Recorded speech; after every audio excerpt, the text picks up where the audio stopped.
হামব্রেস্টোন এবং লা নোরিয়া দুটি পরিত্যক্ত শহর যা ভৌতিক কাহিনীর জন্য বেশ পরিচিত।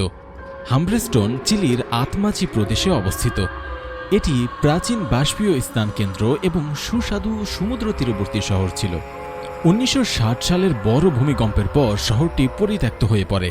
বর্তমানে এটি একটি রহস্যময় স্থান হিসেবে বেশ পরিচিত, যেখানে অদ্ভুত আওয়াজ, ছায়া এবং বাতাসের পরিবর্তন ঘটে। স্থানীয়দের মতে এখানে এক নারীর আত্মা আছে, যিনি তার প্রিয়জনের হারানোর শোক নিয়ে শহরের রাস্তায় রাস্তায় ঘুরে বেড়ান। লা নোরিয়া হামব্রেস্টোন থেকে কিছুটা দূরে একটি পুরনো খনির শহর, যা চিলির একটি গুরুত্বপূর্ণ আকর্ষণ ছিল। শহরটি দীর্ঘদিন ধরে খালি হয়ে যাওয়ার পর স্থানীয়রা সেখানে প্রেতাত্মার উপস্থিতি অনুভব করেছেন।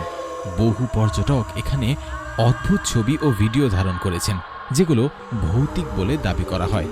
ভুতুড়ে কাহিনীগুলোর মধ্যে প্রেতাত্মা ও অদৃশ্য পদশব্দ শোনা যাওয়ার গল্প বেশ প্রচলিত। এই দুটি স্থান চিলির অন্যতম ভৌতিক স্থান হিসেবে পরিচিত এবং বিশ্বজুড়ে ভৌতিক পর্যটকদের আকর্ষণ করে।